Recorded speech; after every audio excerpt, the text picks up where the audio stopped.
누가복음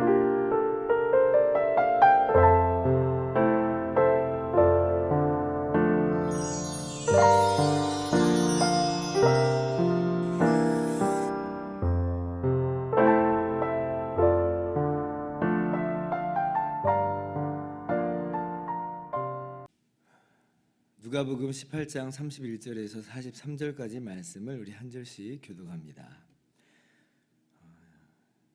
예수께서 12제자를 데리시고 이르시되 보라 우리가 예루살렘으로 올라가노니 선지자들을 통하여 기록된 모든 것이 인자에게 응하리라. 인자가 이방인들에게 넘겨져 희롱을 당하고 능욕을 당하고 침뱉음을 당하겠으며 그들은 채찍질하고 그를 죽일 것이나 그는 3일 만에 살아나리라 하시되 제자들이 이것을 하나도 깨닫지 못하였으니 그 말씀이 감치었으므로 그들이 그 이르신 바를 알지 못하였더라. 여리고에 가까이 가셨을 때에 한 맹인이 길가에 앉아 구걸하다가 무리가 지나감을 듣고 이 무슨 일이냐고 묻는데 그들이 나사렛 예수께서 지나가신다 하니 맹인이 외쳐 이르되 다윗의 자손 예수여 나를 불쌍히 여기소서 하거늘 앞서가는 자들이 그를 꾸짖어 잠잠하라 하되 그가 더욱 크게 소리질러 다윗의 자손이여 나를 불쌍히 여기소서 하는지라. 예수께서 머물러 서서 명하여 데려오라 하셨더니 그가 가까이 오매 물어 이르시되 내게 무엇을 하여 주기를 원하느냐 이르되 주여 보기를 원하나이다. 예수께서 그에게 이르시되 보라 내 믿음이 너를 구원하였느니라 하시매 같이요. 곧 보게 되어 하나님께 영광을 돌리며 예수를 따르니 백성이 다 이를 보고 하나님을 찬양하니라. 아멘. 할렐루야. 하나님의 크신 은혜와 평강이 오늘도 변함없이 여러분 가운데 가득 넘치기를 주님의 이름으로 축원합니다. 오늘 본문 35절 이하를 보면 예수님께서 맹인의 눈을 고쳐주시는 사건을 만날 수가 있습니다. 그런데 이 말씀을 곰곰이 좀 들여다보면 어떤 의미에서 우리가 우리가 이번 주에 함께 나눴던 큐티 내용들, 그러니까 18장 전체죠. 이 18장 전체의 총정리다, 종합이다 이렇게 볼 수가 있겠습니다. 왜 그러냐면요. 먼저는 이 맹인이 예수님이 지나가신다 함을 듣고 예수님께 소리쳐서 예수님을 부르죠. 한 번 부르고 그치질 않아요. 계속 불러요. 멈추질 않아요. 쉬지 않고 불러요. 그러니까 39절에 이 사람들이 시끄럽다.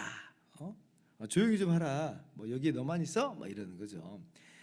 근데 이제 이 맹인이 그럼에도 불구하고 그들의 제지에도 아랑곳하지 않고 예수님을 계속 부르는 거예요. 계속 불러요.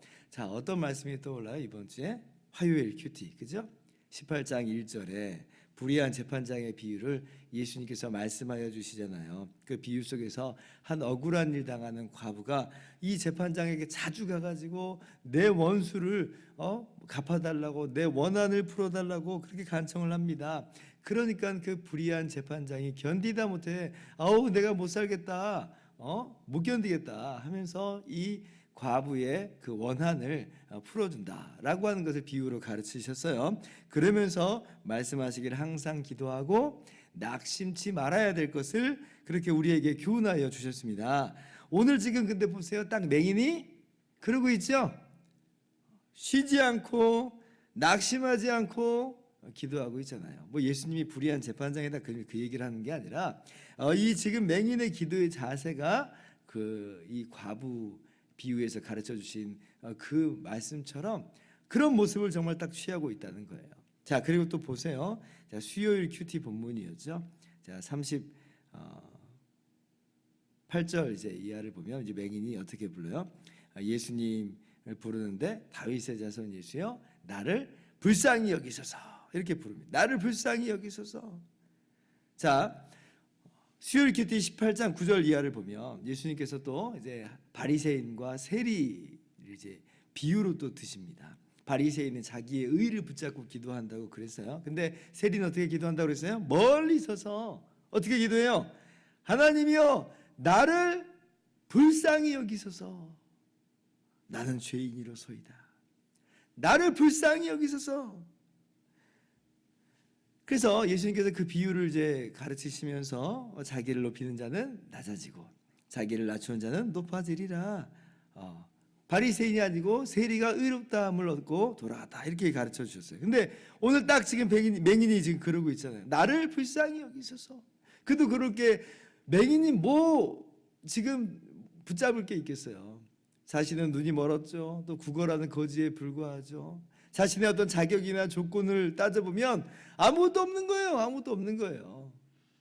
그러니 나를 불쌍히 여기소서. 그렇게 예수님의 은혜와 자비, 그것만을 붙잡을 수밖에 없는 거죠. 그것만이 소망인 거예요. 그래서 이 바리새인과 이 세리의 비유 속에서 가르쳐 주신 그 내용, 세리의 기도의 내용이 바로 이 맹인의 기도의 내용으로 고스란히 나와요. 그죠?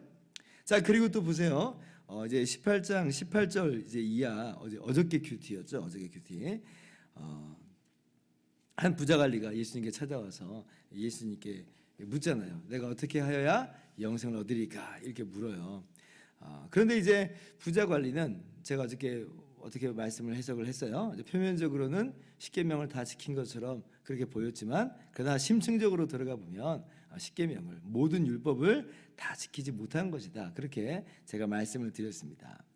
행위로도 재물로도 천국 영생을 얻지를 못해요.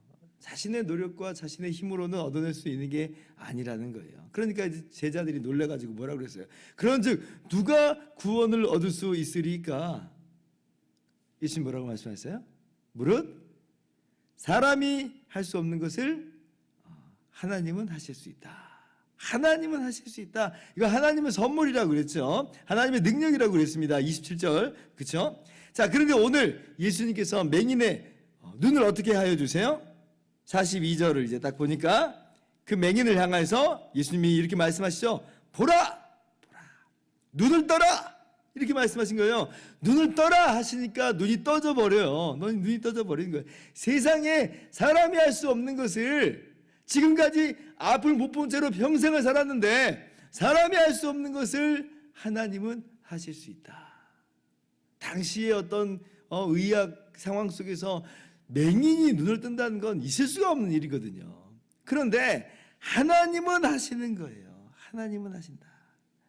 하나님께서 십자가 보혈로, 예수 그리스도의 십자가 보혈로 죄인을 능히 구원하시는 것처럼 오늘 이 맹인의 눈을 띄워 주셨다. 그래서 오늘 이 사건은 사실은 이 18장 전체의 요약이라고 할 수가 있습니다. 이 말씀들을 고스란히 녹여낸 한 인물이 바로 이 맹인이었던 것이죠. 여러분의 마음 가운데 다시 한번 새길 수 있기를 바랍니다. 쉬지 말고 낙심하지 말고 힘써 구하고 오직 겸손함과 하나님의 은혜만, 그 긍휼만을 구하는 그런 자세로 기도하시고, 그리고 하나님께서 능히 우리의 기도를 들으신 줄을 믿음으로써 그렇게 기도에 힘쓰는 저와 여러분 되기를 바랍니다.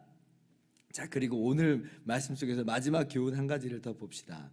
자, 예수님께서 이 맹인의 눈을 고쳐주시기 전에 어떻게 하세요? 먼저 물어보시죠. 41절 한번 봅니다.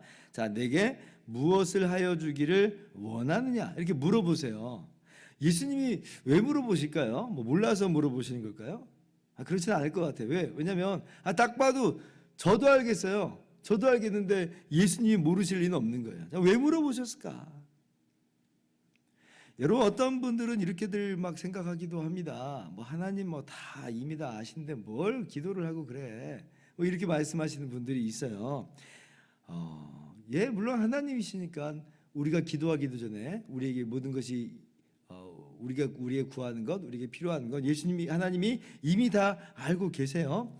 그러나 하나님께서 그런 우리들을 향해서 내가 다 알고 있으니 기도하지 마라 이러시는 게 아니라 오히려 구하고 기도하라 이렇게 말씀하시잖아요. 마치 오늘 예수님께서 이 맹인에게 물어보는 것과도 같아요. 무엇을 하여 주기를 원하느냐? 예수님 몰라서 물어보는 거 아니에요. 마찬가지예요. 하나님이 우리 기도 몰라서 기도해 내가 들어줄게 하는 게 아니라 아셔요. 그런데도 물어보시는 것처럼 기도하라 말씀하여 주시는 거예요. 자, 왜 그런가? 왜 아심에도 불구하고 다 아심에도 불구하고 기도를 요구하시는가? 왜 그러시는가?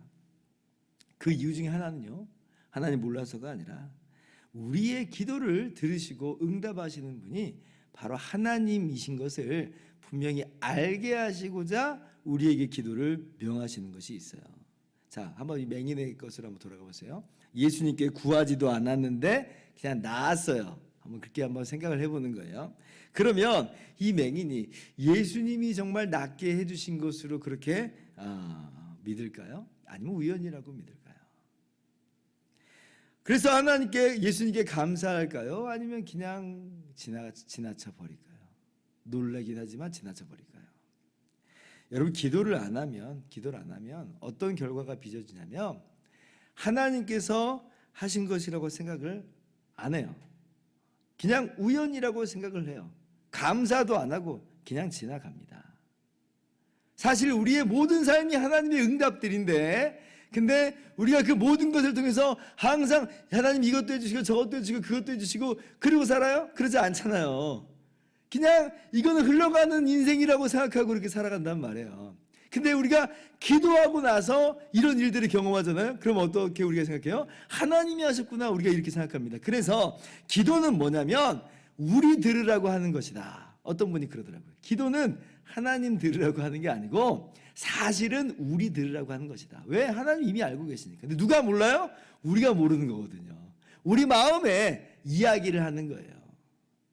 하나님께 이거 기도하는 것이고 응답되는 것은 하나님이 응답하신 것이다. 우리 마음에 확인시키는 과정으로서 이 기도가 요구된다라고 하시는 겁니다. 그러므로 여러분, 하나님께서 다 아시는데 뭐 기도 같은 거 뭐 할 필요가 있어, 이런 헛된 생각 다 버리시고 하나님 다 아시지만 우리에게 기도하라 말씀하셨으니 우리는 힘써 우리의 모든 간구의 제목들로 주 앞에 아를 것이에요. 오늘도 그렇게 이미 다 아시는 하나님, 그러나 우리에게 기도를 요구하신 하나님께 그렇게 우리의 기도의 제목들을 아뢰면서 함께 기도하시는 저와 여러분 되기를 바랍니다. 기도하겠습니다.